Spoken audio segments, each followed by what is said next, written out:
দীর্ঘ ৮ বছর ধরে ১৪ লাখের বেশি বাস্তুচ্যুত রোহিঙ্গাকে আশ্রয় দিয়েছে বাংলাদেশ। এটা মানবতার এক অভূতপূর্ব দৃষ্টান্ত হলেও বাংলাদেশের পক্ষে আর একা এই ভার টানা সম্ভব নয়। এবারে গভীর সংকট নিরসনে বৈশ্বিক প্রচেষ্টা জোরদারের আহ্বান জানিয়েছে জাতিসংঘ। বাস্তুচ্যুত রোহিঙ্গাদের নিরাপদে মাতৃভূমি মিয়ানমারে প্রত্যাবর্তনের জন্য এবার বৈশ্বিক প্রচেষ্টা জোরদারের আহ্বান জানিয়েছে সংস্থাটি।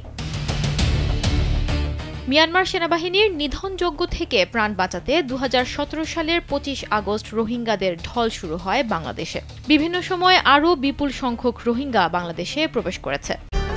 নীল মজাদার গোলমার্ক বক্স, কুড়মুড়ে বাইতে ফুরফুরে লাইফ।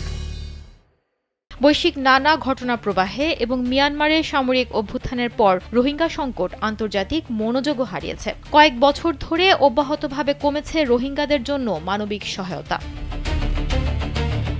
গেল আগস্টেও সংকট নিরসনে সম্মেলন আয়োজন করে জাতিসংঘ, কাতার ও বাংলাদেশ।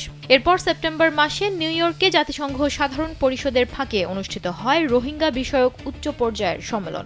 পরবর্তী সম্মেলন হতে যাচ্ছে ৬ ডিসেম্বর কাতারের দোহায়। তবে গেল ২ সম্মেলনে আশানুরূপ কোনো ফলই পাওয়া যায়নি।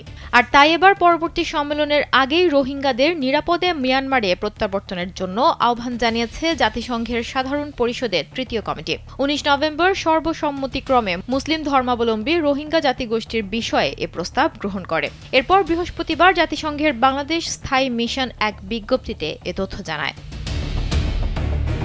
এতে উল্লেখ করা হয় ২০১৭ সাল থেকে গৃহীত এই বার্ষিক প্রস্তাবে মিয়ানমারের রাখাইন রাজ্যে রোহিঙ্গা মুসলিমদের ওপর চলমান নির্যাতন ও মানবাধিকার লঙ্ঘন নিয়ে গভীর উদ্বেগ প্রকাশ করা হয়েছে। পাশাপাশি ত্রাণকর্মীদের প্রবেশে বাধা এবং বাংলাদেশ সহ অন্যান্য প্রতিবেশী দেশে রোহিঙ্গাদের লাগাতার অনুপ্রবেশের বিষয়গুলো তুলে ধরা হয়েছে। প্রস্তাবটি গৃহীত হওয়ার পর বাংলাদেশের প্রতিনিধি দল এই প্রস্তাব সমর্থনকারী সব দেশকে ধন্যবাদ জানায়।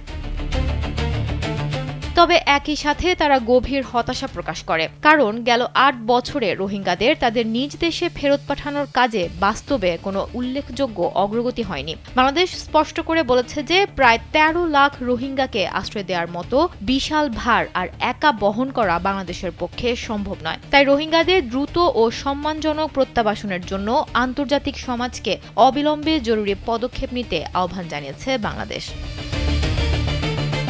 সুমনা মুস্তফা, কালবেলা।